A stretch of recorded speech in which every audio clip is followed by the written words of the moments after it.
Thanks. I'm Peter Maloof. I'm the director of the Applied Innovation Exchange, the New York space that you're all sitting in right here. And I got to say, you're all looking very healthy. Everybody's looking pretty good. If I look a little sweaty, it's just because I'm nervous, and this thing is really hot. I also have started a little biohacking. I'm intermittent fasting, so it's been like 2 days since I've eaten. So if I fall down, somebody please give me a cookie. On the plus side, I'm actually 93, so it is slowing down my aging. I'm going to start microdosing as well. Well, I grew up in Denver, so we're close. Anyway, welcome to the Applied Innovation Exchange and to our speaker series, What's Now New York. It's great to have you all here. Have to pay the bills a little bit, describe for some of you what Capgemini is and what the Applied Innovation Exchange is. How many of you have been to a What's Now before? Quite a few. Okay, so I'll go quickly. So the Applied Innovation Exchange is part of Capgemini. Capgemini is a global company with about 200,000 people worldwide. We focus on professional services, consulting, outsourcing, a number of things that are involved with technology. The Applied Innovation Exchange, as you just saw from the video, helps our clients apply innovation to some of their biggest problems. I'm going to focus on the last word in our title, the exchange. That's probably my favorite part because it gives us events like this. We get to open up our doors to the community, invite you all in, have great speakers, an exchange of ideas because we expect a lot of smart questions and great answers. And so when we leave, we all leave a little bit more smarter than when we came in, a little more elevated. So with that, I want to turn it over to Pete Leiden, who's one of the founding editors of Wired Magazine. He's our partner and the CEO of Reinvent, and he'll introduce you our special guest tonight. So thanks very much for coming. Thank you. Thank you, Capgemini. Thank you, Pete. Not one of the founding editors, one of the early editors, I would say, but of Wired Magazine. I also am the founder of Reinvent, a small media company out of San Francisco.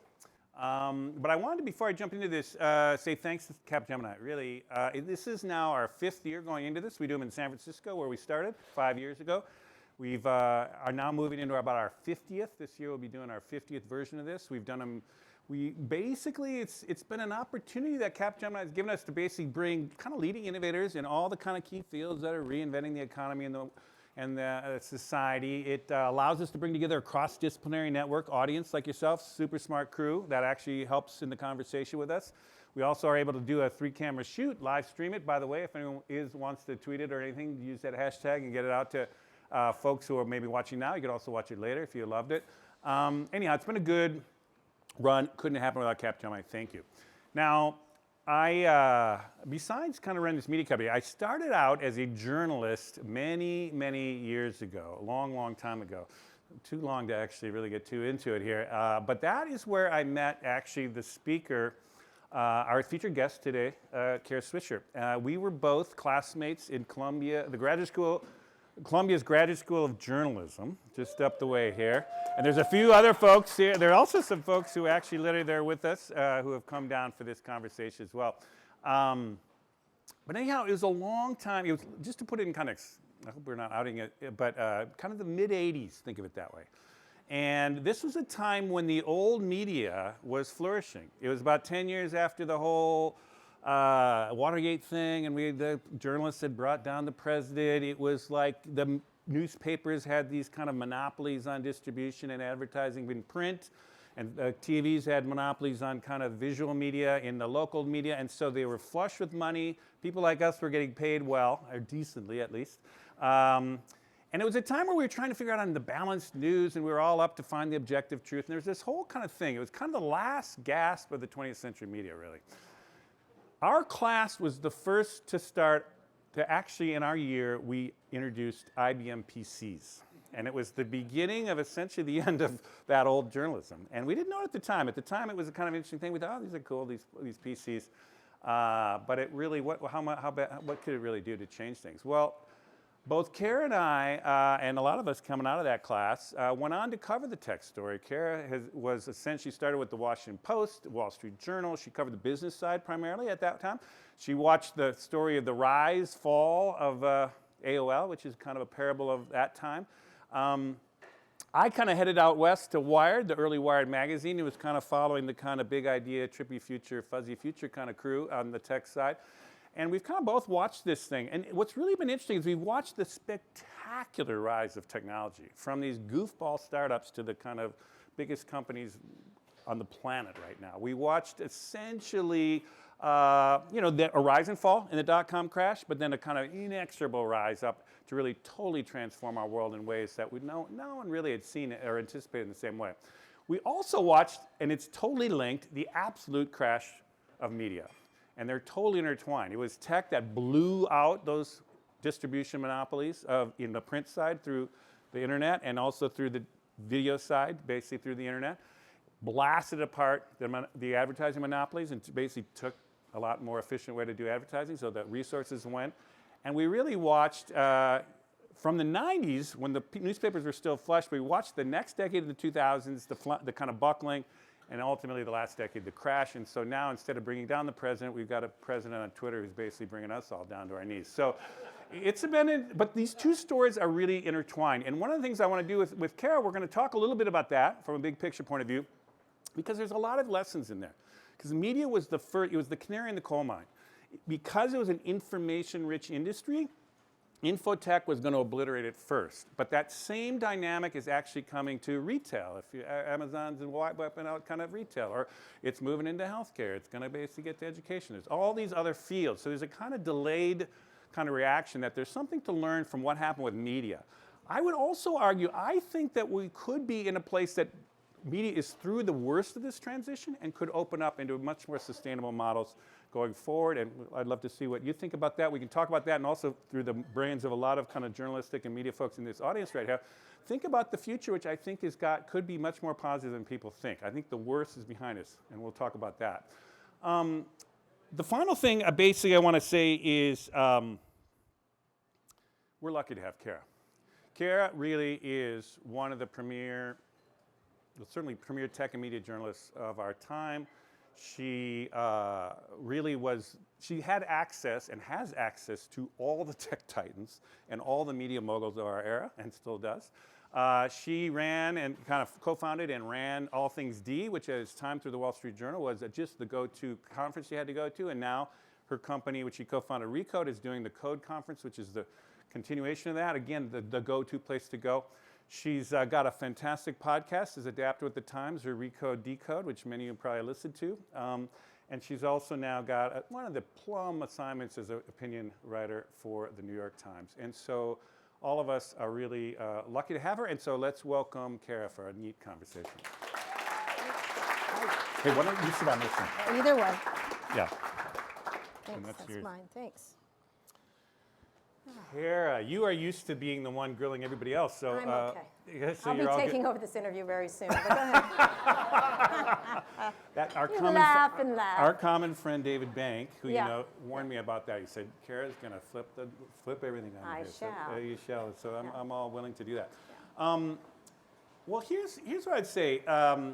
Let's kind of stay in the big picture, and I want to say one little piece of orientation here. I just kind of delivered a big. I had mentioned this earlier to some of you, but I have just delivered a big piece to Wired magazine that we're looking at the next 30 years. Yeah. And the story is actually told, again, if it all gets in the magazine, we'll see how it works. But it's written from the perspective of a person from Generation Z who lives to 2100 and looks back on the first half of the 21st century to 2050. And so it's essentially telling the story of 20 years behind us, but the 30 years ahead of us. And it's trying to pull out in this story kind of the positive developments that could happen that people are kind of losing track of in the kind of dystopian visions of the future that we all think about. You know, that's what I've been working on recently. So I've been kind of obsessed with this bigger picture 30-year view. And so I think it might be, I would like to just revisit the decades I just flicked at and kind of get your perspective. Like when you came, so let's go back to the 80s. When we came out of school, the height of the media, what looking back on it, was that a media environment that we should long for again, or was, No. yeah, what was, so that's, we don't miss it all, we don't need Not it. even slightly. Okay, say why you say that? Because a lot of people will wish, oh my God, if only we had those good old days. Yes, I want singular organizations to tell the whole country what to feel about from the Upper East Side of Manhattan. That's always my favorite group of people. No, I think the dawn of the internet age has had its pluses and minuses, but the biggest plus is the amount of voices that can talk and the amount of voices that can be available. Unfortunately, lots of things we can happen when that happens. But the fact of the matter is there's never been more of a chance for more people to communicate than ever. And these tools, you know, there's a good book by Brad Smith, who's the president of Microsoft, called Tools and Weapons. And I think about that a lot, that you can either use something, a knife or whatever, as a tool or a weapon. It does both things. And so the initial promise of the internet, which I think did deliver at the beginning, was this sort of blossoming of lots and lots of voices, lots and lots of businesses, ways to think about communications, and the ability of regular people to really communicate. What it's degenerated into has to do with the architecture of the way it's being built and sold to us. But the initial idea of it was an amazing one, and it was really nice for, you know, that the agendas were not set by 3 networks and 2 newspapers, largely made up of white men, older white men, that just told us what the news was. And I think that's been the plus of it, is that there's been that. And the negative side is, of course, this can get easily abused and manipulated, and certainly has, where when there's no gatekeepers, which these people were and had been for decades, you did have a sort of organizational possibility, and usually it was pretty accurate to the news, but not completely in any way.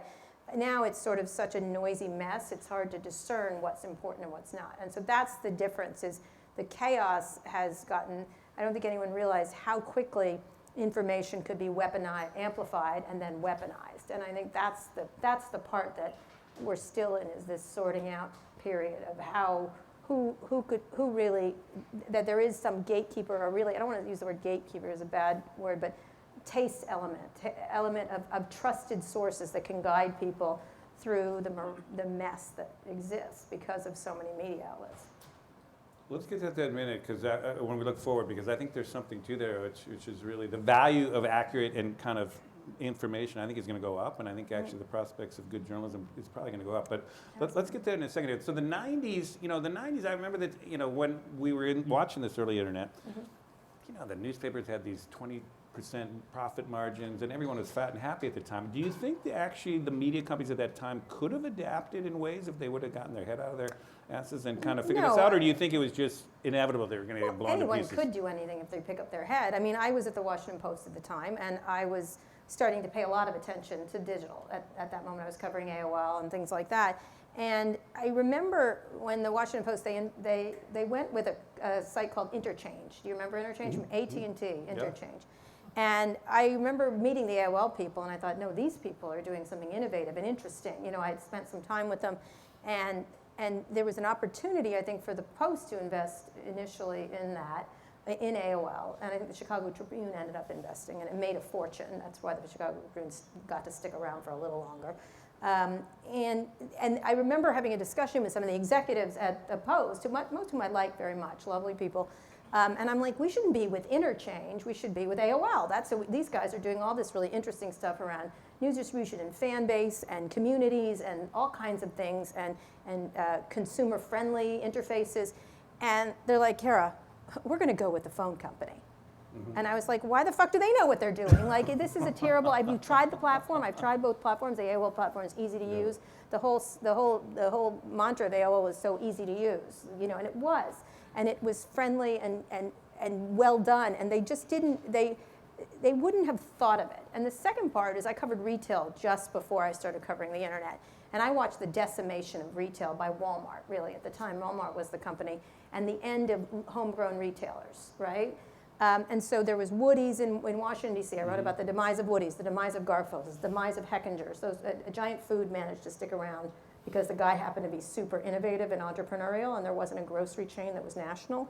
Safeway wasn't able to unseat him. And And I presided over writing about this, which, you know, for all the people that I really love is Don Graham. Every morning he would come down and he'd be like, now what are you doing to ruin my business? And he was lovely about it. He was lovely about the whole thing. But they were, the rise of Walmart had created, and superstores had created a real problem for these local retailers. They just couldn't get the kind of scale and everything else. And I watched that happen, and so that was display advertising. Started to be peeling out of the newspaper, which was one of its things that was important. The second one was classified advertising. Yep. And you started to see the beginning of the Craigslist kind of phenomena, which didn't destroy it, it collapsed it. And so a $70 million business turned to a $7 million business. And it wasn't going back to 70. It wasn't like it was taking the business. It was collapsing it efficiently for what it should cost at the time. And the problem with classifieds is that they were static. They had no efficacy. They didn't work. And the people and they were expensive, and the people on the other line were rude. Like the whole thing was like, please, this business deserves to die, essentially. Because it didn't work. It's a product that didn't work. And so newspapers didn't think of classifieds as a product, and I did. I was like, your product sucks. That's why people are going to stop using it and move right over to this Craigslist or things like that. So that was the second part. And the third were readers who were didn't want to get what they were getting in that format. And the paper refused at the time to really invest. They had a separate thing, the Washington Post, the digital part. They put them across the river in Virginia because they didn't want unionization. That was the reason for making a product decision. Incredible that this was the future, and that's where they did it. And they staffed it with young people. They staffed it with people without power. And this was the future. And every newspaper, the Wall Street Journal, the people from digital were upstairs. At the New York Times, the people from digital were over here. And so they were really not seeing what was happening. And I was sort of like, do you see what I see? Because your whole business is collapsing.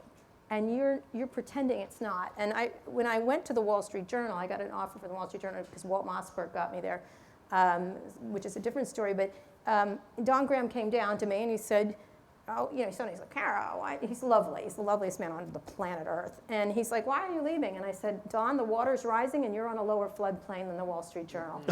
And he's like, what? And I said, you're finished. I don't mean to be, unless you get a billionaire to buy you. That's what I said. I think at the time. I did. I said, unless you get a really rich guy to buy you, you're fucked. And so I was like, the floodplain it's coming. It's coming. You got to. And they didn't understand. The other thing they didn't understand was mobile. And I was obsessed with mobile. There was a suitcase at the Washington Post, and I carried it around all the time. And I was like, everyone's going to have one of these. They're like, that's ridiculous, Kara. I'm like, no, it's going to be small. It's going to have information. If you got to write for this phone. And they're like, why would we do that? And I'm like, because that's where people are going to read it. And it was, so no, that's along with no, they could not have gotten it because they literally were so in love with their own business as it was and weren't thinking of consumers and the way people consumed. So then there was another wave of reinvention, and the reason I'm kind of saying this is think of your own industry. You know, there's always the denial, there's always the kind of, you know, all this stuff is totally parallels on all these other industries, which are interesting. But then there was a wave of kind of media startups, of which you did one, I've done two. I mean, there was a whole thing of like, can we solve this, kind of totally reinventing it?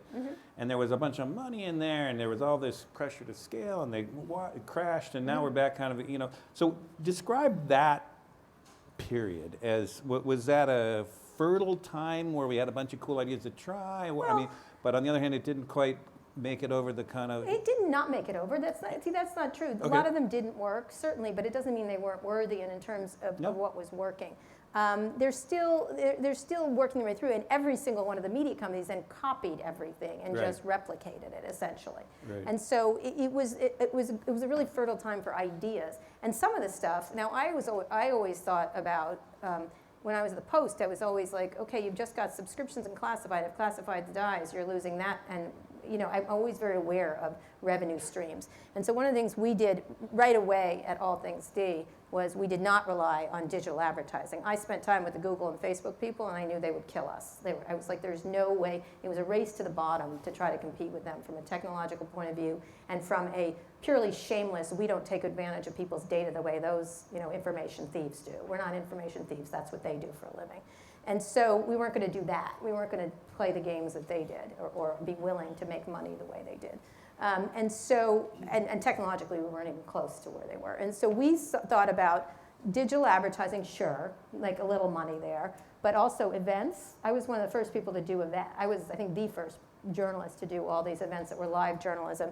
And then later, moving into podcasting, which at the time, everyone said to me, you know, oh, you're not making money there. There's no money there. And I'm like, oh, don't get in it then. Please don't. I was like, sure, we make millions. My podcast makes millions. Like, it was. We were always trying to find what the next revenue stream was. Right. And so we were very, you know, there's an expression, reportrepreneur, which I hate. It's the worst thing ever. But you had to be entrepreneurial if you're going to be in media. And I think not a lot of people were. So I was always thinking about, first of all, what's the next thing that's going to kill us? And also, what's the product that people love? And then, in this case, substantive journalism, and then what's the business plan and how to offer in a systemic way versus sort of the siloed approach that most reporters have.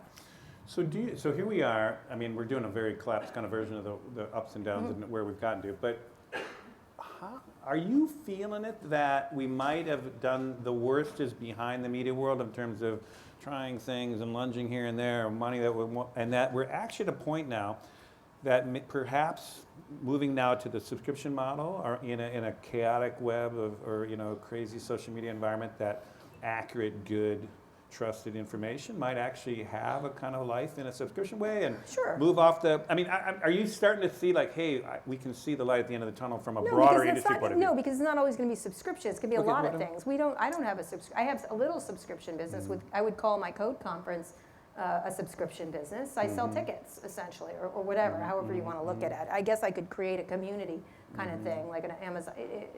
The way I look at it, I think one of the most brilliant things that Amazon ever did was Amazon Prime, which is they want to sell more toilet paper, but what they do is we'll give you movies, and we'll give you free delivery, and we'll give you this. They just added in the Yankees game. What? Okay, sure. But it's the idea of building moat after moat after moat that other people can't do. And I think we're in the journalism business now.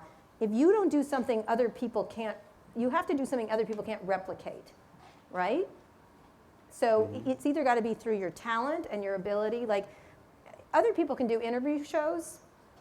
Anyone else can interview Mark Zuckerberg, but I would argue I had the best interview with Mark Zuckerberg recent times, largely because I showed you who he was. And so no one can replicate me, like my interview style, or whatever your offering is. You have to be. You have to not be replicable. And if you're replicable, you're screwed. Like if you have something that's just okay or a product that's just okay and people will copy it and it will be copied and someone will eventually do it better. The conference business was a good example. Walt and I started All Things D and then we did the Code conference. Everyone and his mother did a tech conference after that. And before the old tech conferences, the sponsors got to sit on the stage and there was endless panels of horror where they boredom and horror, like you're not, and that's why Walt and I started, because we wanted to make a really lively and interesting conference. Then everyone copied us. Now they're all dead because it's not so easy, right? It's not so easy to create a really special event because they weren't thinking about it. They just thought it could be copied. And so you have to be thinking really hard about three things. And this is what I think about. Since the beginning of my career, I've thought about this. You have to either be delightful and entertaining, and that's one, useful to people in some way, and must have.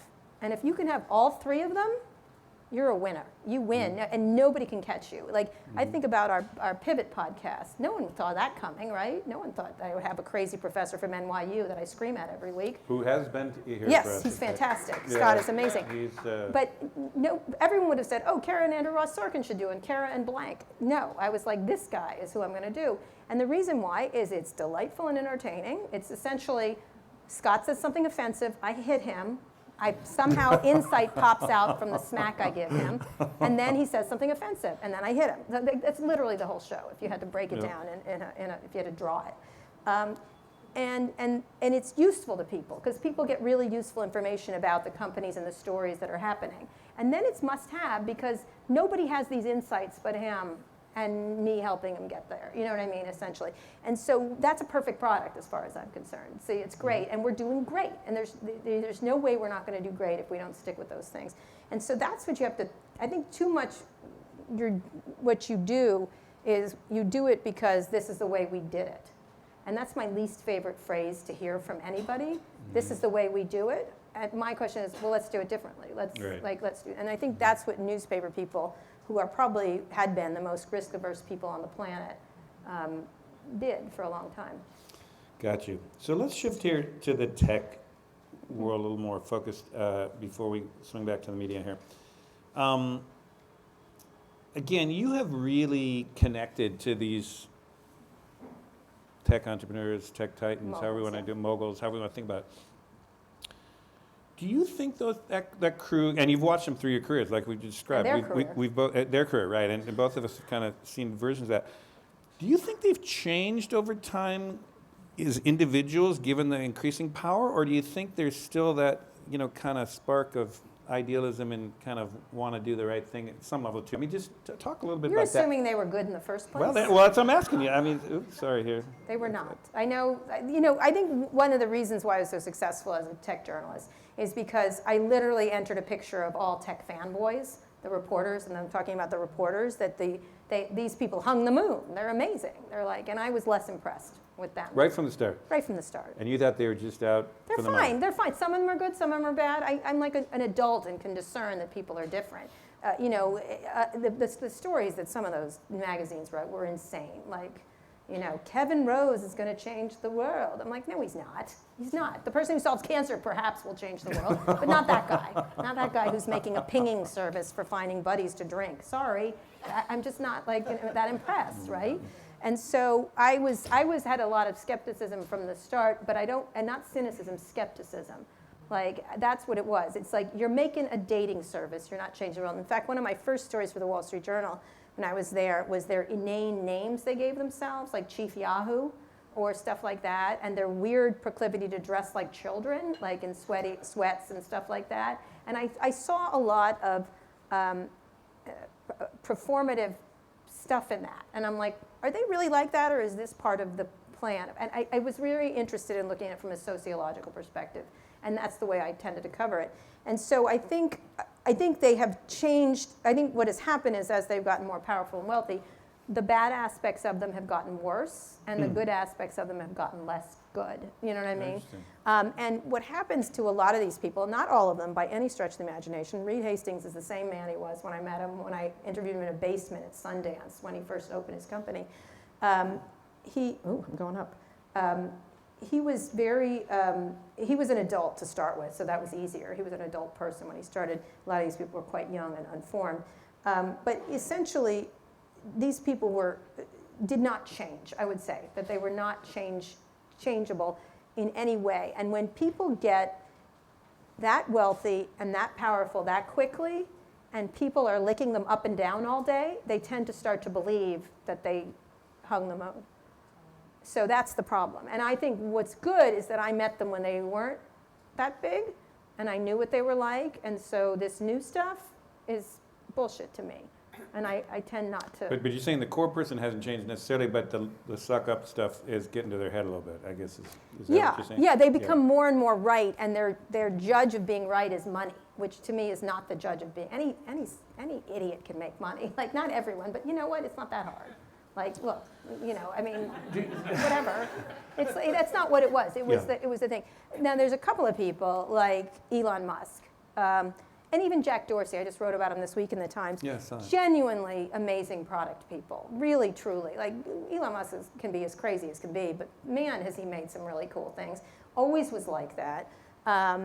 Very different, because whatever you think of his dreams and his egomania, whatever he is, he's all those things. The products are beautiful, so it's a reflective of that. Or Jack is the same way. He's created Twitter, he's created Square. He may not be the right in fact, he's about to not be the right CEO for Twitter. But they're genuinely inspired product and invention and visionary people.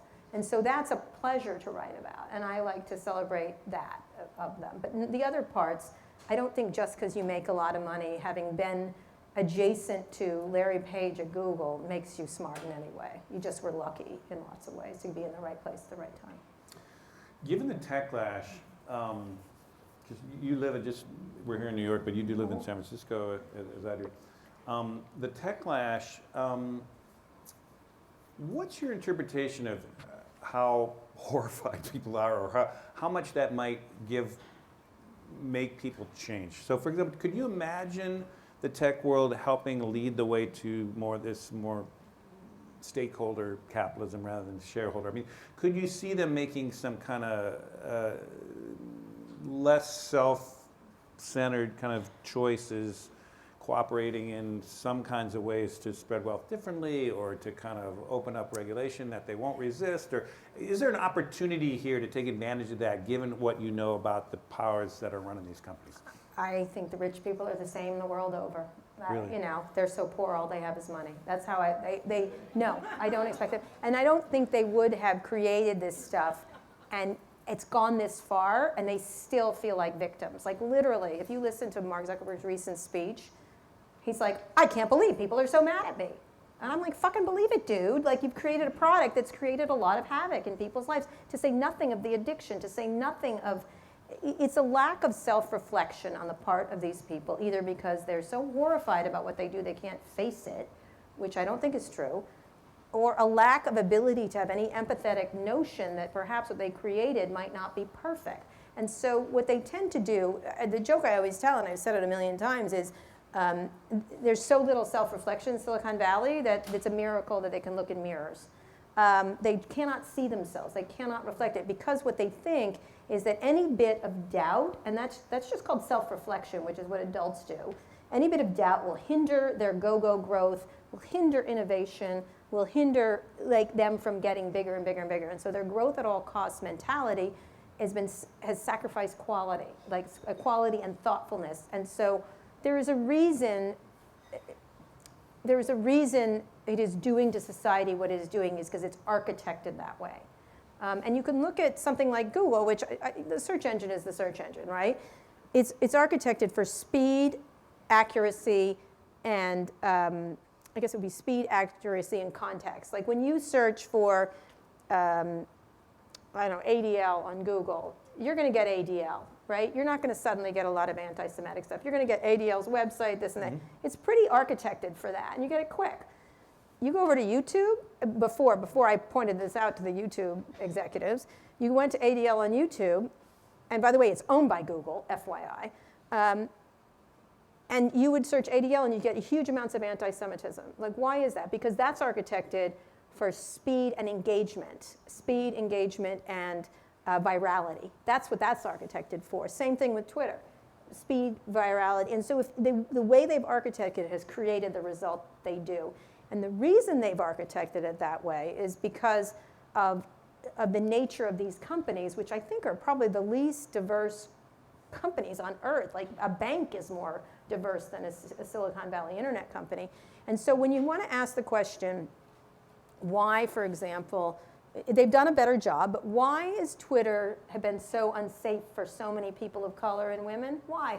Why do you think that is? Well, it's because the people who designed it never have been unsafe a day in their lives. They don't understand what it means. They don't architect it into, and if they do, it's number 16 on the punch list. It's certainly not number 1, because if they made it safe, that would be a bummer, because it would slow down the growth. And so that's what happens, is the decisions they make are based on their own selves and their lived lives, and not on a reflection on the They can't for some reason they think it's a bummer to think about damage or the possibility of implications of their inventions. But do you think, you point out Mark, of course, Zuckerberg, but I don't think he's the only. I think he's quite actually very thoughtful. But are there person. some that could really want to do differently? I don't know, Benioff, or you they're mentioned. trying. Who might say, you know what, we've learned a lesson here. We got to do something different, and let's really re-architect these. Benioff says that, and then you know what they all say? Oh, he's such a scold. Tim Cook, in an interview with me, I did an interview with him in Chicago at a school. We were talking about education mostly. But I said, what would you do if you were Mark Zuckerberg right now? And Tim, in one of the very few sort of catty things he's ever said, goes, well, I wouldn't be in this situation, would I? Like, he wouldn't have made it that way in the first place. And instead of taking away from that, the Facebook people, instead of taking away from that, boy, one of the most successful tech executives in history, and he really is. He's unsung in terms of how he got that company selling that stuff. I mean, he's really responsible for so much of how big Apple got. Tim Cook, right? In terms of operational excellence. And he, instead of listening to him, if you looked at the notes they had at Congress when they were speaking in front of Congress, it was all attacking Apple because they just want to do it because they want to sell things, and they like privacy because it's an advertising thing. But instead of going, wow, you know what? How did we get in this situation? How did this Russian thing happen? How did this? Instead of like thinking about it, it's sort of like making the O-rings. The people who made the O-rings on the Challenger. Mm-hmm. Yeah. Blaming someone else. Like, why don't we figure out how we made the O-rings? Like, how did they get made this way? What was the failure of creation that resulted in this terrible disaster? And I think the best example, and I urge you to listen to this interview I do with Mark, and the last one I'll ever do apparently, last year. It was maybe 2019. I can't remember when it was. Was it on the podcast? It was a long one. It was 90 minutes. Okay. And he and I were talking for a while, and a lot of the attention got to when I was right before they deplatformed Alex Jones. So we started talking about that, and it was big and controversial because Alex Jones is a vile person and was breaking their rules all the time, the rules that Facebook set. And they still were loath to take him off, even though he was just so cynical. He broke the rules every time. And I was like, you're taking him off. And Mark goes, I think 1,000 flowers should bloom. I go, you're taking him off. You are. In 3 weeks' time, there'll be a press release. You'll be taking him off. This is ridiculous what's happening with this guy, with the Sandy Hook kids. And I mean, he's breaking your rules every hour. Why are you allowing him to do that? And we had this big argument. And for some reason, I don't know why Mark did this. I'll never know why he did this. And I'll never know why his PR person let him do it. Goes, well, let's just shift the talk to Holocaust deniers. And I was like, oh yeah. No, never shift the talks to Holocaust. Wow, never ever say that on the record. And he goes, for example, Holocaust deniers, Kara, I don't think they mean to lie. And I was like, there were two choices for me there to go, are you fucking kidding me? Of course they mean to lie. These people are terrible. They think the Holocaust didn't happen. Yeah. They don't believe that. Yeah. Come on. They're the most cynical people on earth. And I said, instead I go on. Tell me more. Really? Is that your theory? And then he went out and explained this insane theory. And then you're thinking, this is the guy who can't be fired, who controls the fates of 2 million customers, right? Wow, this is what he thinks. But what didn't get attention was later when we were discussing Myanmar. And we were discussing the dust in Myanmar and the sloppiness of essentially Facebook's offering there was so sloppy. They didn't have enough translators. They just grew into the area without the proper people in place to control it. It got taken advantage. The tools got taken advantage of as they're wont to do. And so I said to him, I said, listen, I know all this controversy about Myanmar. I know you're sensitive about it, but how do you feel about that? How do you feel? I read the word. I chose that word really carefully. And he goes, Karen, I'm a can-do guy. I like fixing things. And I say, we're going to get in there and we're going to fix it. And I said, yeah, I got that part. But how did it happen? Like, how do you feel? How did that occur? And he's like, fixing it is what I'm all about because I'm an engineer. They always do that. I'm an engineer. I'm an engineer. I'm about systems and fixing it. And we're going to get in there and figure it out. And I was like, yeah, but how did it happen? What did you do? And it went back and forth. This is a really uncomfortable series of questions. Because I kept I don't want your bullshit engineer answer. I want what happened? What happened? What's wrong with your company that's how you entered Myanmar and then which led to the disaster? And I was thinking of the O-rings. I was like, he couldn't even begin to contemplate how badly he built it. He couldn't do that. And so finally by 6 times, it went on for 6, I wasn't gonna let go of this one. And he said, he goes, well, I just want to fix it. I don't think we should look back. And I said, you're the arsonist who burnt down this building. I want to know how you did it. What did you use? Accelerant? Did you use gas? I want to know how the arsonist made this disaster. Then we can talk about rebuilding the building. And so he just got so frustrated. And I said, I do want to know how you feel. And he said, what do you want me to say? I said, I'm sorry would start the discussion, I think, as an adult. That's what I would do if I were you. And it was a really awkward, but it was really interesting because I don't think Mark is a malevolent person. I actually don't. He's a lovely person. I think he cannot think in any other way but forward. And that creates a real problem for people who have to clean up the mess they make on the back end. So. Okay, so here's another question. What do you make of all these tech moguls buying media companies to kind of straighten up media? I mean, look at them all. I mean, Bezos. The Post, Maureen Powell Jobs, the Atlantic and all that. Benioff himself, Salesforce's Benioff has just bought Time. What do you make of that? I'm curious. I don't know. Rich people have always owned media companies. I don't So know. it's probably not. Is this a fresh new? So it's just kind of a. It's just them. Like, I don't know. I just think each case is different. I think probably Jeff wants to control the conversation in Washington. He's not at all meddlesome. That's not what I'm saying. But it's a power base, right? It's a very important power base in Washington, and he likes media, so I think it makes sense. In Lorraine's case, she's interested. She thinks it's social change would be her, social justice, social change would be her motivation. She's got an enormously good taste, and so you can see that this, she's thinking about wanting to make impact, whether it's immigration. This is an area, by helping this, she's doing a lot with local schools too. And in Mark's case, I don't know why he bought that, but he likes media. He likes the idea that he really respects reporters. But you're not wary of that, of kind of the media ecosystems being, particularly, pretty serious journalistic outfits is being essentially propped up by billionaires? I think they're being propped up. They're making money. So a lot of these things are making money. The Washington Post is making money. It doesn't make a lot of money. It doesn't make the money it used to. Should I be more scared of the Chandlers of Los Angeles or the Bings of, I don't know. I find they're just rich people. They're just rich people who own newspapers, which has been the way it's been. I think when they start to meddle, that is certainly a very different story. Look, Rupert Murdoch, should we be scared of Rupert Murdoch? We didn't complain about him owning the things, and he's a meddler all time. Totally. He's a massive meddler. And so, I certainly prefer Lorraine Powell Jobs to Rupert Murdoch on any day of the week and twice on Sundays, and he's a newspaper guy, right? Yeah. He started off in a newspaper way, so I don't know.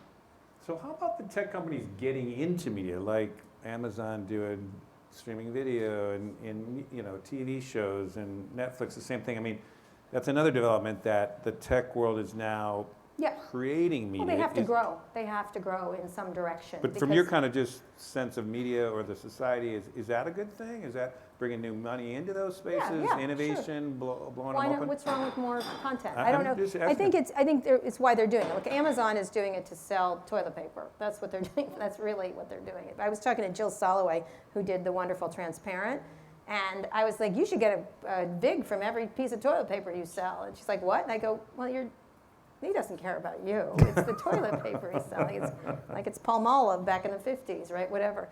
And I think he has other things he's selling that's part of that. So that's their little game, right? They're not, and he likes to go to the Oscars in his tuxedo now because he's now built, I guess. I don't know, whatever he's doing. He likes the scene there because he's bought that house, so he wants to live there. So why not get into local business, essentially?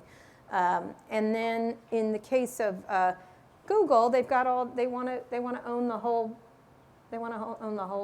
food chain, and entertainment is part of the food chain. With Apple, the same thing. They have these devices, now they want a really good music service, and why let Spotify have all the money? Like that, it makes sense for them to get into music, and then later, they're not doing it because I don't think Tim Cook wants to hang around with Jennifer Aniston. I don't think he cares. But what do you make of that? I mean, you've been kind of, again, skeptical, not cynical. Is that a good thing? Is that a good development? I don't know if it's good or bad. It's just this is the people with money and they need to grow. So that's why you're going to see them go into healthcare. 100%. Amazon's going to be your healthcare delivery mechanism. And by the way, probably will do a better job. Say more about that, because this is part of what we're trying to do is broaden out the different fields. They've got to grow. That's why they're in automotive. That's why they're in transportation. That's why Google's doing Waymo. They have to grow. These are Borgs and they must eat. You have to understand, they can't keep, what they're doing, search is their core business. What Amazon is doing is commerce, it's its core business. But first it was a platform, right? It was selling other people's things. Then it brought in big retailers like Target and others to sell things on its platform. Then it provided technology to people through its cloud service because they had extra cloud capacity because of their other business, so they sold that. And then they got in the market. They were in the marketplace business. Now they sell their own stuff. That was their next move, was like, okay, Duracell is making batteries. Why don't we make cheaper batteries and put them in front of people faster? That's why they're going to get broken up, because they've made the cardinal mistake of eating, what is that expression? Anyway, they made a cardinal mistake of they're a marketplace and they're a seller. And they advantage themselves just the way Google does around information. It's the same thing. They can't help themselves, right? They're so greedy. They can't stop growing. And so they have to go into healthcare. For sure, Apple will. Apple has, but will more significantly. And Amazon 100% is going in, and so is Walmart, going into healthcare. Because the healthcare delivery system is terrible, and guess who delivers things really well? Amazon. And guess who has a lot of information, and then they can sell things along with it. And you can see them moving into that easily. Well, so this is getting into the one of the final spaces I want to just talk about before, again, by the way, we're going to open it up to a lot of folks coming up here. The government response, or the societal response to this growth and the size of these companies. You were married for a while to the Yes. Chief Technology Officer of the United States. Yes, Under we the were Obama divorced by administration. that time, but yes. Okay, but Yeah. but this is something you've been thinking a lot about. I think in terms of also just what is the response? There's a lot of political discussion now. Do we break these things up? Are they too big? Yeah. Do we regulate them? How would you regulate them? I mean, when you think about those topics, again, knowing what those companies do, you just talked about them going off to all kinds of other industries. What do you? Any thoughts on how do we start responding to I that? write about it all the time. Okay, I think I think there's a couple things I want to keep in mind. Ask yourself, when was the last time a search engine was created, a search thing on the internet? Never, because Google does the whole thing. When's the last time there was a big e-commerce site created? 20 years, because of Amazon. There's not a VC in Silicon Valley that will give a big commerce investment. There's not a VC in Silicon Valley that will give money to search. When's the last time there was a big social media thing funded? When was it? Do you know what it was? 2011, Snapchat. And since then, Facebook has done its level best to try to put him out of business. Talk about a really innovative guy. They are quashing innovation, these companies. They are quashing innovation either by, and the FTC just recently announced a really important investigation into not just the big purchases, WhatsApp, the Instagrams, but all the little companies they buy, which they either buy for talent, or they buy them for a feature, or something called a killer acquisition. They buy it so they don't compete. So now we don't just have one Microsoft, we have 4 or 5 companies that are quashing innovation. And the excuse they use is, well, and this is Mark did in this interview, you gotta listen to this interview, he's just makes so many errors throughout the entire thing. He does they call it the she or me argument. Well, Kara, we gotta be big to fight China. The sheer me. Oh, that's what we have to, because the Chinese are gonna beat us in AI, they're gonna beat us in robotics. Well, I guess to me, innovation happens from the bottom up, not from the top down. You certainly can control a lot from China, and the reason China is being successful now has a lot to do with innovation from the bottom, but that's another issue. The way we compete is not having giant companies. We have lots and lots of companies where we don't know where the next big innovation is coming from. The reason why this country's been so at the forefront of every bit of tech innovation is because it bubbles up from the bottom, and young companies are allowed to grow to a size. Now, right now the startup numbers, let's see, companies went public in the 80s at 80% or something like that. In the 90s at 50, it's now 10%. 10% of the companies go public. Startup culture is lower than any other time in history. It's because these big companies buy up, eat up, or block everything. And so we need to do something. This is no different than the train business, the oil business, or any of the old businesses we busted up before. AT&T, or the train. Trains are perfect, or oil. They own the gas stations and the oil and the distribution and the trucks. They can't have it. And so it's so funny that we talk about, let's not ruin big tech, because they're our biggest innovators. It's like, they're not different. And for some reason, people see them as different than any of the big banks, big anything. And so there's a combination of things you can do. You can go the breaking up route, and in some cases, the Amazon selling things and owning the marketplace. I don't know, if I'm not a lawyer, but that seems pretty problematic from my perspective. Google and Facebook owning all digital advertising, and also making the market, selling the market, controlling the market. It's just like, that's one thing. So do you break them up? I don't know. I'm not sure what that is. Or do you prevent them from buying? Because right now, Google can't buy a thing, or neither can Facebook. They buy anything, they're in trouble. So you can prevent them from buying things? That's not necessarily a good thing, right? Not big things. Then there are fines, which is a good way to do it, except the fines that we give them are so low. FTC fined Facebook for its second violation $5 billion. That's nothing. I called it a parking ticket in the New York Times. So they like paying, and they're willing to pay their parking tickets. Marguerite Vestager in Europe is much more. I was like, with Facebook, I'm like, let's add a 0 to that 5 and let's see if they do it again. Like, good, okay. And then take that money and fund the FTC with it so they can monitor them. Like, that's the kind of thing we have to be creative about in fining. And then there's obviously legislation, which it would be really nice if Congress could actually pass any, but there's 400 bills right now that the House has passed that are never getting past the turtle in the Senate. And so, come on, he's literally the most dangerous man in this country right now. And so you've got to figure out what legislation they can pass together in a bipartisan way.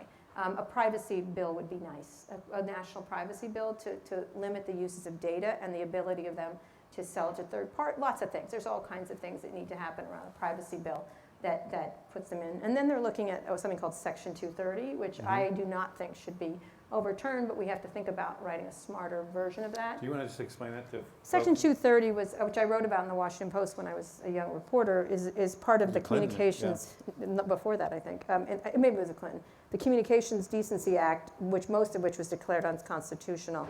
It was to protect, it was a lot of things, but in there was something called Section 230, which protected people, the companies, from being liable for what's on their platforms. So that they can't be sued out of existence. In order for these companies to rise, they would have been sued. And it was out of his case that Prodigy affected their comments, and they got sued. And CompuServe didn't touch their comments and didn't get sued. And so it was trying to promote innovation, and it did a good job at that. These companies could grow without being worried. So they were granted broad immunity. And that, to me, is a good thing at the beginning. But right now, having broad immunity means they're not liable for anything. And so no matter what flows on their platforms and what happens, what intervention they make, it doesn't matter. And so, if I gave my teenagers broad immunity from their behavior, you know how it ends, how that story ends. It doesn't end well. Yeah. It ends with my house wrecked, and that's the way it ends. And so, anyway, so they're thinking about that. But a lot of really dumb people, I'm thinking Ted Cruz off the top of my head, who shouldn't, I think he knows better, are talking about this. And then you have the partisan stuff that's gotten in there where, Trump has diamond and silk over to the White House. And, they're a bunch of, it's nonsense, all that stuff about conservative bias and stuff like that. So they're on that train. And then you have Mark's train. Mark and others, Mark especially, is trying to wrap himself in the First Amendment and saying he's a free speecher, when in fact he makes speech decisions on that platform all day long. You know what I mean? And so the question is, we're giving a lot of power to these companies to make critical decisions our elected officials should be making. So without going there, it sounds like we need to solve the politics piece, which I think a privacy bill would be a nice start, and then some others, anti-hacking stuff. There's an Honest Ads Act that Amy Klobuchar, she's quite terrific on those issues, very smart on those issues. There's John, what's his name? I talk to him all the time. Anyway, there's John Warner from Virginia, terrifically smart. There's Ron Wyden is smart. There's all kinds of people. Jared Polis, a lot of governors are really sharp. Gavin Newsom, Jared Polis, on some of the things that should happen. Because now there's state privacy bills everywhere. There's a California one that now is in effect. Yeah. One of the things that's interesting is when I was reviewing a lot of your podcasts is the range of people you speak to in this thing. And you talk to political people, you talk to all kinds of folks. Yes. So is that kind of, you were very focused on the tech media kind of space, but this is really opening up. Yes. What do you make of that? Is that because that's where the... I am an egomaniac and I want to talk to everyone. I want to do all of the big Well, interviews. or are all the big issues now getting beyond tech and media? They're all now? about business. They're not just tech and media. It's about, everything is about tech. Like the way our world is changing, whether it's AI, because what's coming next. Yeah, that's something I think that's what you have to think about. What's coming next, you think you've had a lot of change with tech and the impact of tech. What's coming next is so massive. AI, robotics, automation, changes in transportation, facial recognition. These need to be thought about very carefully by elected officials and citizenry. Facial recognition. There's a great story in the New York Times today about this Clearview I'd literally like to kick that guy in the teeth, right? That guy, it's this thing that you just, look, it's not that much different than Google face thing, but it's a cynical view. What is the gist of it? You just point someone, you, and I'd know everything about you by your face. And so the opening was the guy who runs Gristedes, I forgot about Gristedes. And it was just a fascinating, his daughter walked into Cipriani and she didn't know who he was with on a date, so he had the waiter take a picture of this guy. And then he used this app because he was an investor in Clearview, and he had all the information on the date right then. And the daughter, of course, I would have been very angry at my father for doing that, but it was, what happened is this Clearview had assured us that they were only distributing it to verified law enforcement people, whereas it was handing it out like candy to their investors to try out. So all these people were, and of course that could have been hacked and everything else, so they were trying out, all these weird people were trying, and Ashton Kutcher was using it, and it was because people were considering investing, they'd give it to them to try. And so, this is facial recognition, really a little different than, a lot of people today on the web, I said, this is a great article, it said, it's no different than Googling someone. I'm like, oh my God, yes it is. It's a little different than stalking someone on Google and taking their picture and doing stuff like that. Anyway, the stuff that's coming is massive. Well, let's focus on one, and then we're going to open it up to everybody soon here. The AI impact. I mean, you talk presciently of, when you're in the 90s, looking ahead at the web coming, the mobile thing coming, advertising going away, all that kind of stuff. Just take the piece of AI and kind of think it through from the media point of view. Again, that canary in the coal mine. I mean, do you see more promise with that or more peril? So for example, I can just imagine there is a kind of automation of information, telling information that would take away from a kind of livelihood of a lot of people. On the other hand, you could imagine what's coming, it seems like simultaneous language translation and other stuff really opening up markets for information. That'll be fantastic. And so it's both. It's so both. you kind of see it? I think if you're a creative person, you'll be just fine. Creativity is really hard to replicate in these things. If you do a job like radiology or something that's rote, you're in big trouble. You might as well get out of that. Then we have to think as a society, do we really want people mining when robots do a better job? No, we don't. And I'm sorry, I went to Kentucky, I was doing some interviews there, and all these miners were like, mining's coming back. I said, it's not. Just so you know, these bosses of yours are going to replace you in 2 seconds. You think they're your friend? The minute they get a robot that can do it better, they're going to replace you, and they should, by the way, because this job should be done. It's unsafe for most human beings. Same thing, all kinds of jobs that are, we have to think as a society, where are the next jobs going, and where are the jobs that humans can do in a special way compared to machines. And there's it's going to start hitting accountants and lawyers, AI. It's going to do it better. So much of law is about finding patterns, right? That's what these things do better. Accounting, there's no reason much of that work can be done. And if you think of reporting, I used to write up all kinds of stories that could be done by a computer easier. You know what I mean? I just type them, really, pretty much. And so you've got to think about what are the creative jobs. And then, to me, the biggest area is transportation, the impact of the changes in transportation and the people. You got to think of the demographic trends, people moving to cities, like mega cities, what's going to happen. And I'll finish on this. I wrote 2 columns. I'm about to write a 3rd one. On my everlasting quest to get rid of cars. And so years ago, I wrote a piece for one of my first stories in the Wall Street Journal was called Cutting the Cord. And I said, you're not going to have a phone at your table. You're going to have this. I kept obsessing on, you're going to have this thing, and it's going to be a supercomputer in your hands. It's going to be like Star Trek. You're going to do this. You're not going to have this. You're not going to have a phone company. You're not going to have phone booths. You're not going to do this.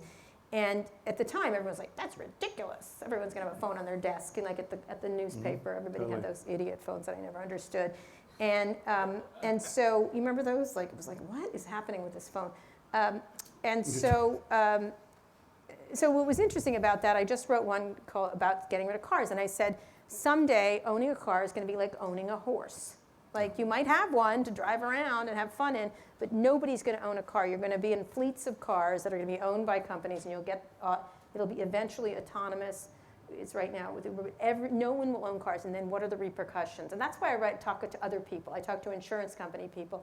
I talk to phone booth people, not phone booth, parking garage people. I want to talk to them because I want them to understand aren't going to own cars. And then what does that mean? And how do you design a city for that?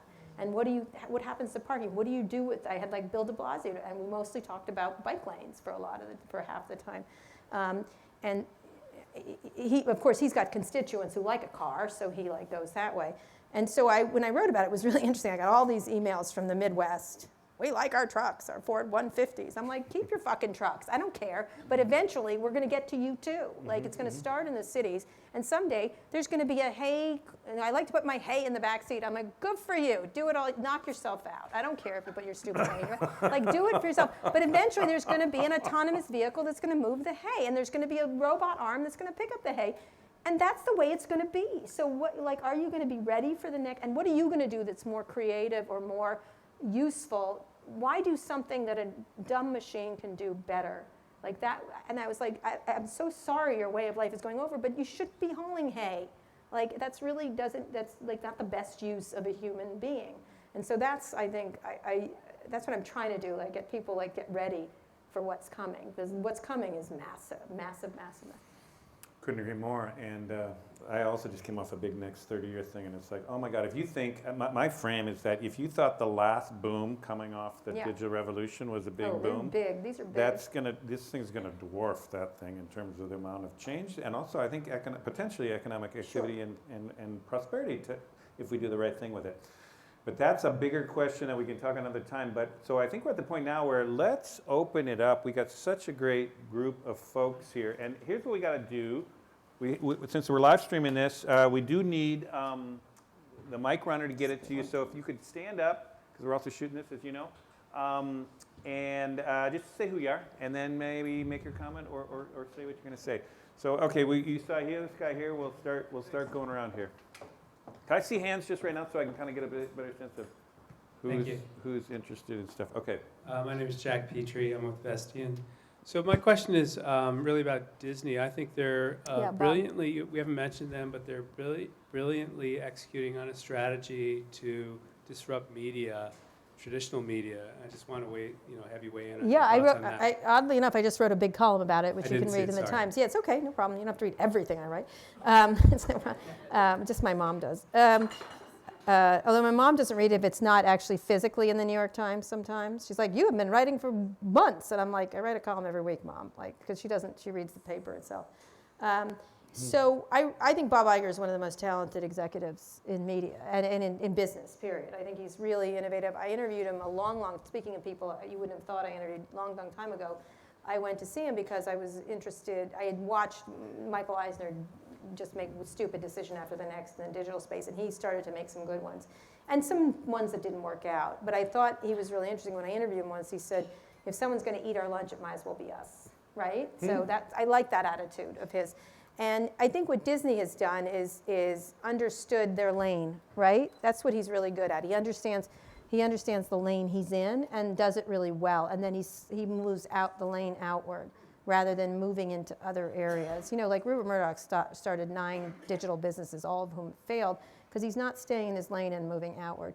And I think Bob is great that way. And I think one of the things, Disney streaming came after a decade. That's what this column talks about, all their failures. And they owned InfoSeek, they tried Starwave, there were so many Disney efforts. They changed the name so many times. Walt Disney Internet Group, I forget, they had a million names. I listed them all because it was so crazy.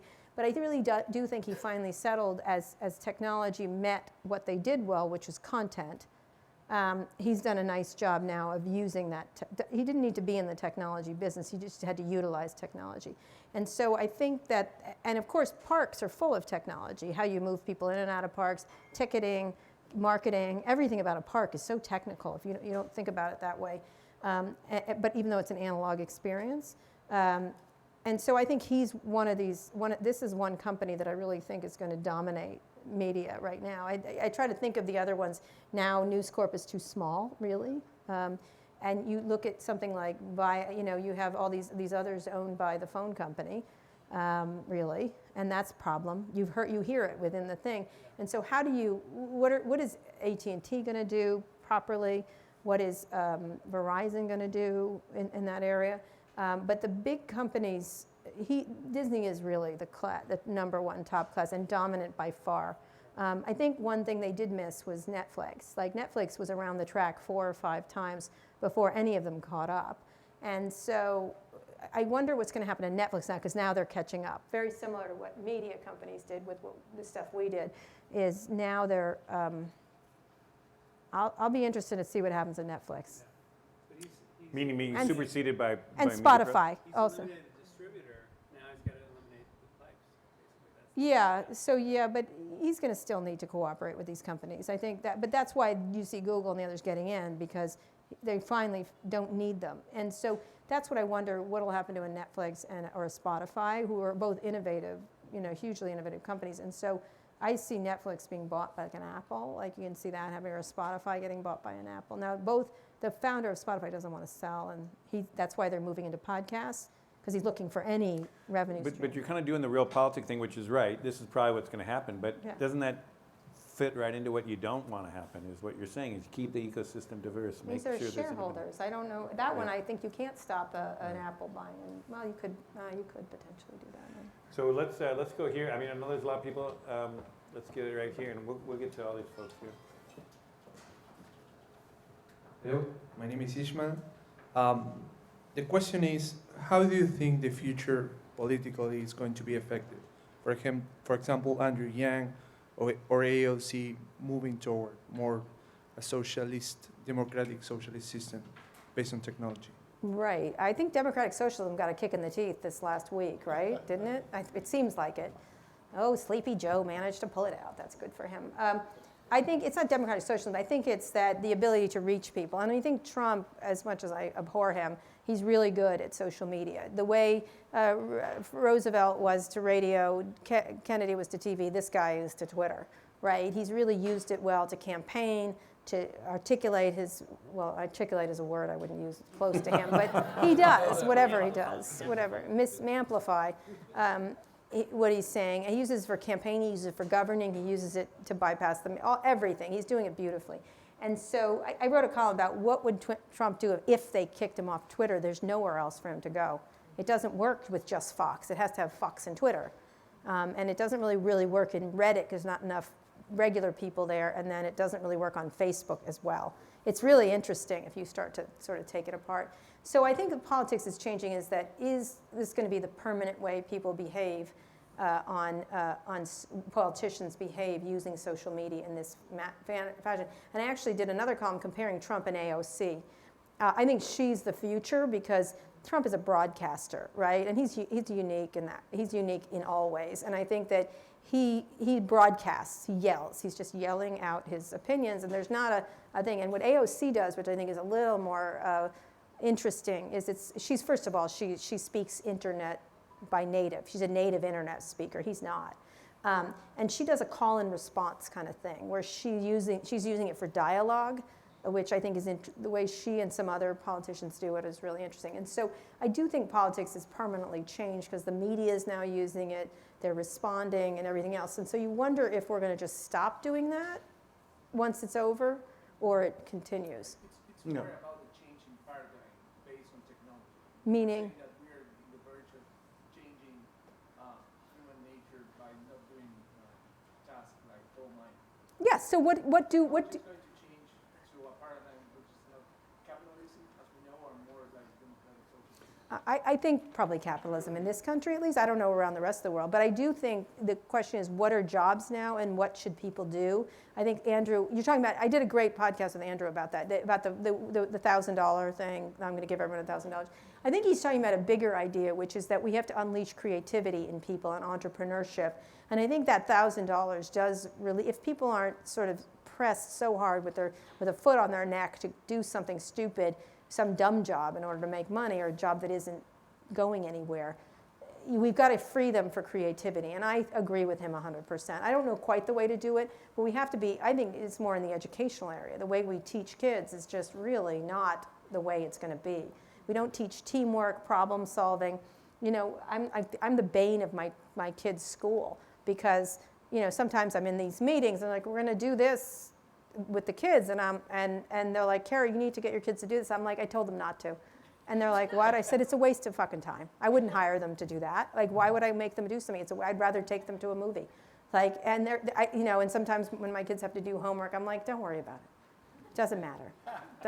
Doesn't matter. By the way, read a book. You'll be better off. The one thing I would pick up on what you're saying is, and which I think is a different way to go at what you're saying, is I do think government, and maybe you agree with this, that there is going to be a kind of a role of government, I think, is going to rise in the economy more, and in partly because of the counterbalance No, they have to a lot to of these free companies. people to be creative. They shouldn't impose creativity. No. It's that we're not looking for a WPA here. We're No. looking for a way to train people for the next jobs, rather than the jobs that were. And not be dishonest with them, when they were talking, like, just as annoying as Trump telling everyone coal mining is coming back, it's not, is, on the whole, it's not, maybe for a little while and a little ways, but it's really not, is when the Silicon Valley goes to those places and says, everyone's going to code, like, coding is your Silicon Hollow. I'm literally like, no, first of all, coding is going to become a commodity. Secondly, this 60-year-old man is not going to beat this kid. It's just not happening. It's just not occurring. Maybe one of them, and so it's not an answer. And I think it's one of those pap answers that Silicon Valley people give to those. But we do have to find creativity, and including in like things like plumbing and electrical stuff. We have to think really hard about where the jobs are. And I think some things that are not that can be fulfilling jobs are not being people aren't being trained for them in the way they need to. Right here, and I see where everyone's going. Okay. My name is Michael Rappaport. You said, and I agree, that it's good that technology means that we no longer have the handful, the small number of the heads of handful of major newspapers and TV networks setting the news agenda for everybody.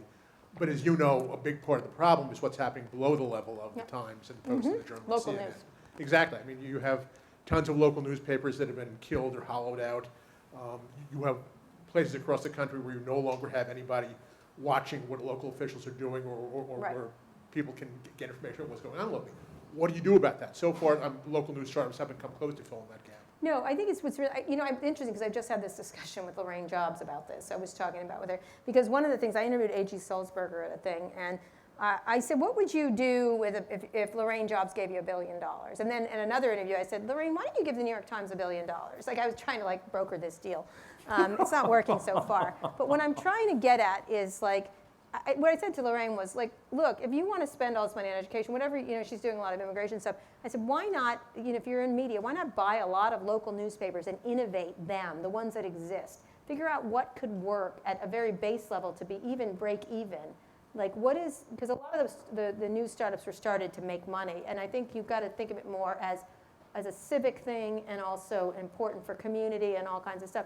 So if I was running the New York Times, I'd find an investment like that, and I would invest in local news and do a New York Times level quality at these places and do a break-even business and use it for influence, and then later figure out the right business methods to do it. But there are ways, that's what I would have these, a company like the New York Times or someone like Lorraine Jobs do something like that. I think that would be interesting. I think no one's listening to me, but I think it's kind of an interesting opportunity, and that's why Sinclair is there. They're using it for influence, they're using it for all kinds of things, and eventually you make money as you start to do it. But I think a lot of, especially, no, but it's not. So what are they there for? You think they're doing it for their health? No, they're doing it for lots of reasons. But there's a huge opportunity locally that I think everyone's just decided local news doesn't work, but that's not true. It's local news. 4 startups didn't work, so what? That doesn't mean you shouldn't go back there. Listen, there were 29 cell phone companies before there was the iPhone. And, and in fact, Apple had one of them, the Newton, and it didn't work. It doesn't mean it wasn't the right idea. It means, I think directionally is the way I always think of things. Everyone's always, when Google started those eyeglasses, the Google Glass, which was a disaster as a product, that product was the wrong product. The concept of AR is huge. So directionally, Google was correct. They just they executed on a product that wasn't quite right. But directionally, everyone's going to have AR. AR is amazing. That's right, exactly, augmented reality. And so I have everything by their names now. I don't even know what they stand for anymore. VR is virtual reality, augmented reality would be you looked at the Eiffel Tower, gave you all kinds of, with glasses or whatever. And that concept is really big. I think Apple's working on quite a bit of that. They're thinking of AR glasses and stuff like that. But it doesn't mean the first iterations weren't going to work. Do you know what I mean? Like it's just, so I think there's a whole opportunity. If I was younger, I would get into local news. The American Journalism Project. They are. They're trying to do it. John Thornton and they are trying. They're trying it. They're trying it a little high-minded way. I just would like some billionaire to get in there and say, you know what? I'm gonna take 10 cities and I'm gonna build a really good, not in the way Microsoft did Sidewalk or other things. And I know Bloomberg's been doing a lot of stuff on that too, through Dan Dorfman and stuff like that. It's interesting. I think it's an opportunity. I think local news is a huge opportunity. Okay, so Pick we a got. woman, that would be Yeah, nice. that's exactly. Where are Thank you. women? I'm looking for those. Oh, there's a hands. lot. I'm Okay, seeing them. here you go. Hi, thank you for this talk. My name is Lisa George. I just want to say you seem to be one step ahead from TV to podcasts. What's your next? Oh yeah, I know. You know, it's interesting. When I started my podcast, which was 5 years ago, which you think about now, they're the thing, right? Everyone's like, Carrie, you're doing such a hip thing. I'm like, yeah, I was here. Like, thank you. I have some ideas. I'm thinking of a book, actually, if you can believe it, a physical book. Like, what? I was meeting with an agent just before this, and I've had 200 book offers in this many years, and I haven't written one, and now I have some concepts because I think of them in a systemic way, a podcast, book, TV. You know what I mean? I think there's a whole thing. I'm really interested in commerce right now. I'm not going to say more, but I'm interested in commerce.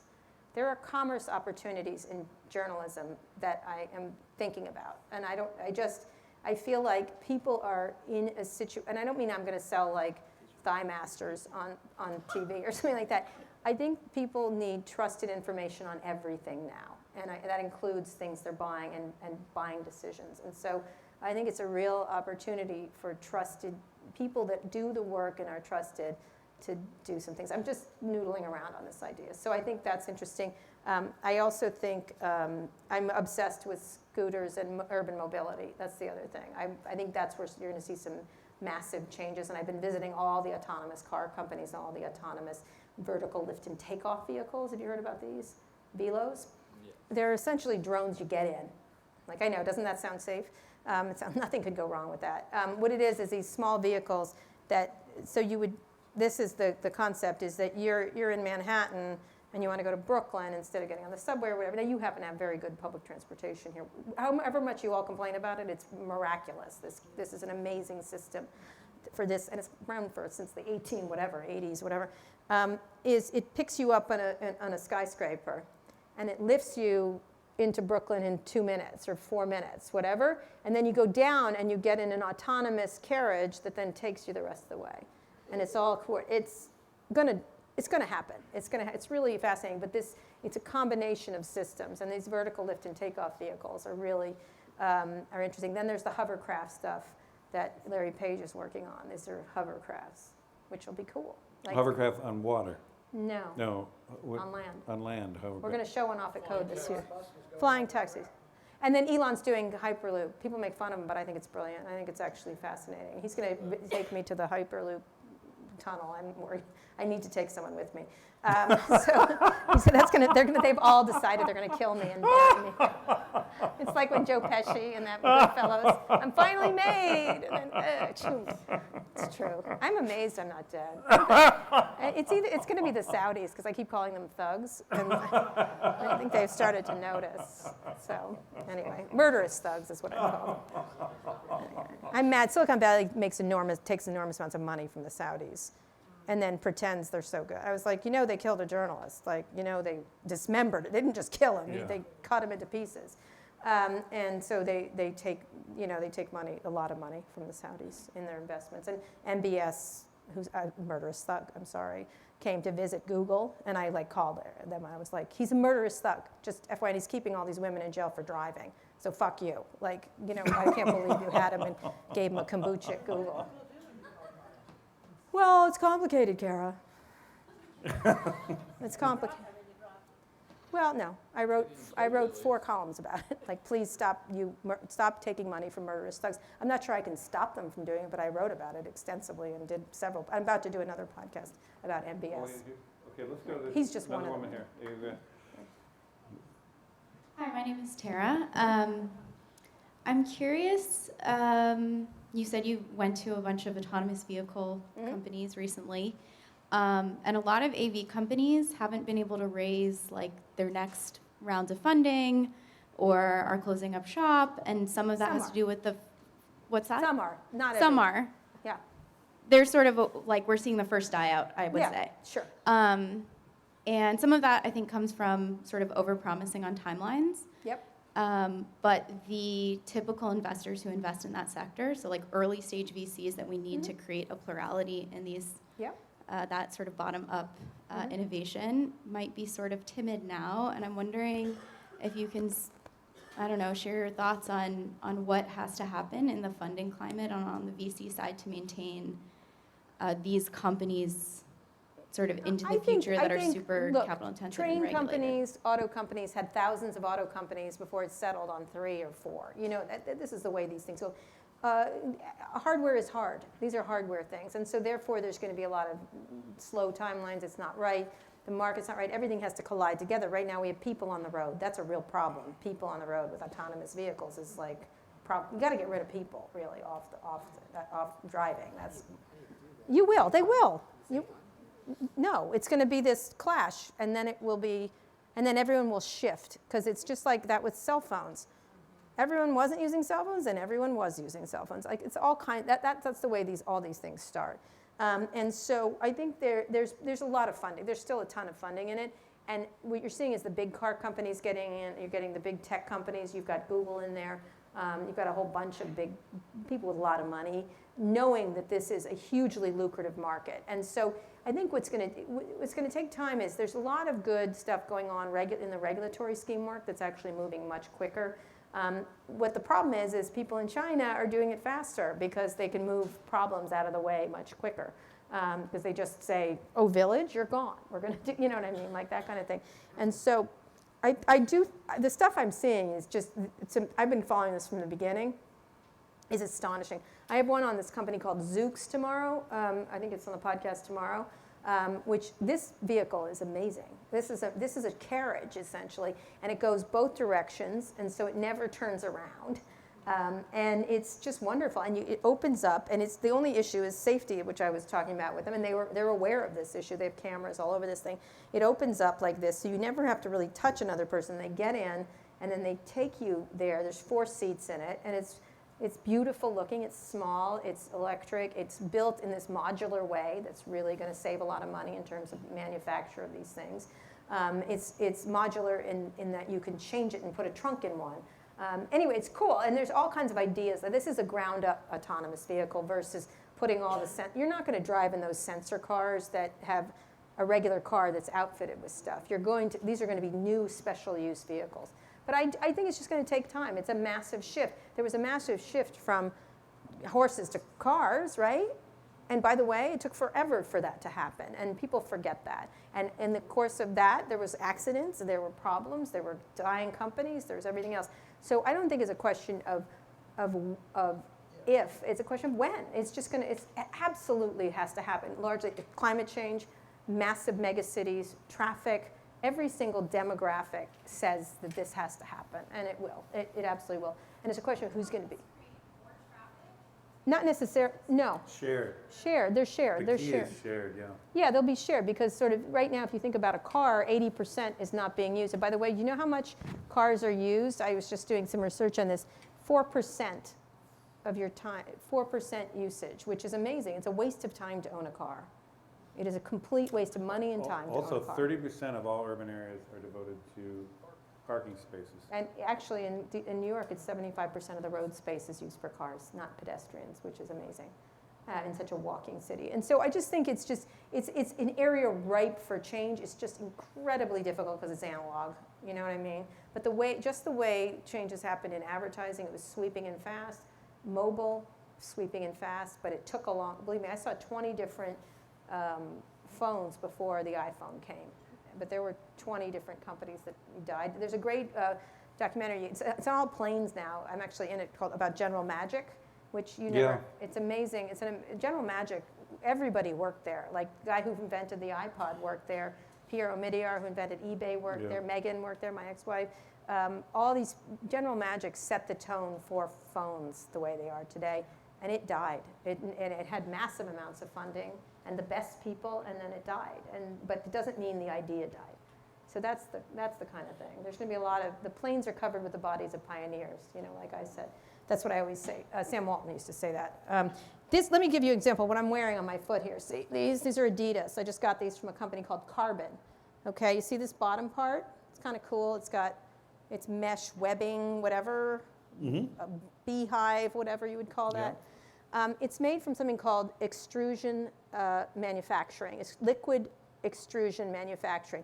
Right now, when they make your bottoms of your shoes, the plastic bottoms of your shoes, they make a mold and they shove the plastic into it and then they pull it out. That's the way everything is done, and it's done in this way that you can't do anything innovative. You can't make shoes specifically for me or anybody else. With this new thing, and I don't even know how it works, but I'm going to explain it as soon as I figure it out. But I just was visiting the company for 2 days because I think it's going to change manufacturing of this particular area.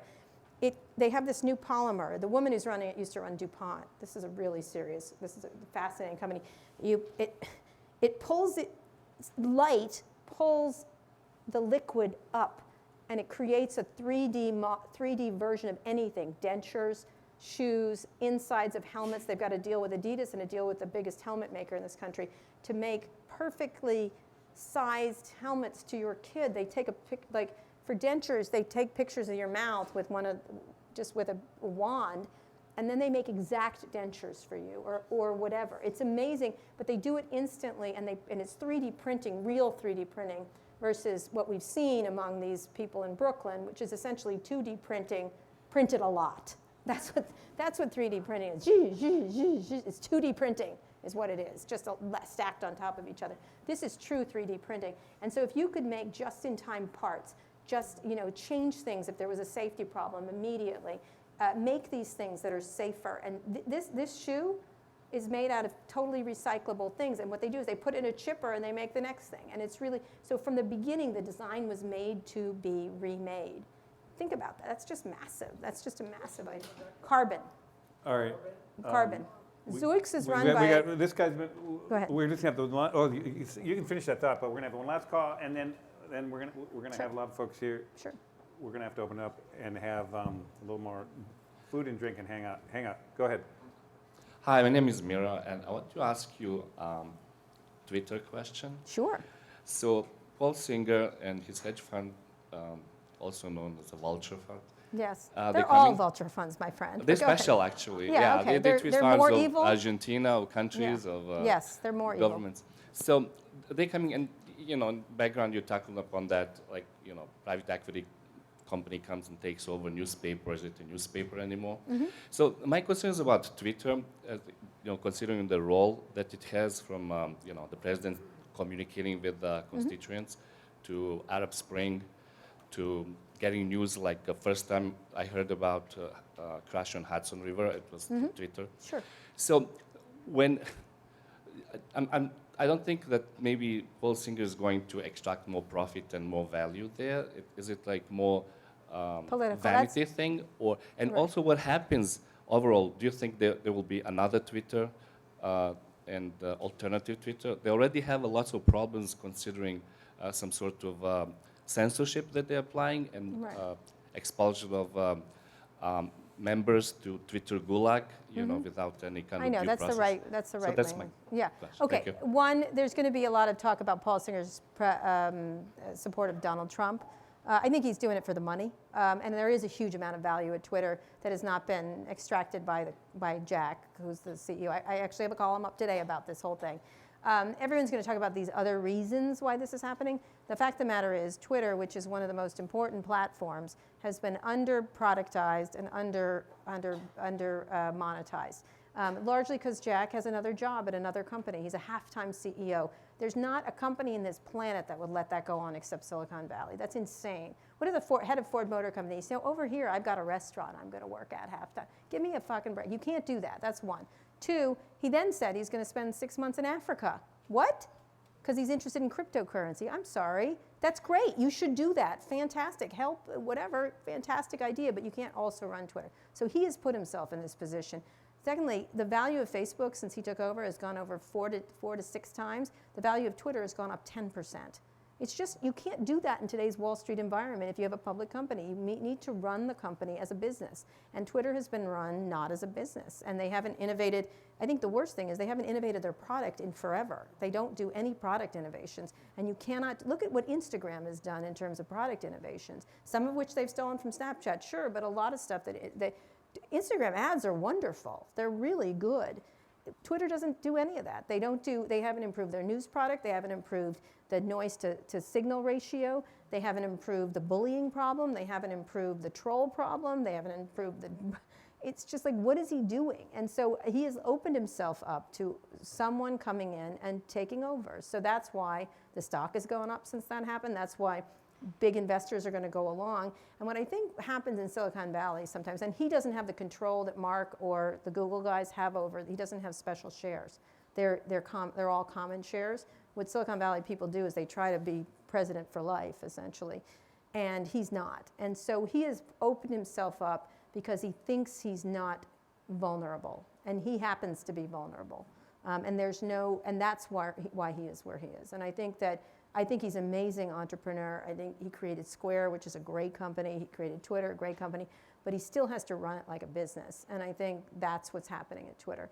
Now, the question is, I think if Paul Singer took a hold of it and messed with it like that, started to make it a Trumpville, I think people just go away. Like, you can't just, it's a product. And if it's not a good product, people won't use it. Just because you own it doesn't mean it's going to stay. Like, look at AOL. It used to be big, and then it wasn't.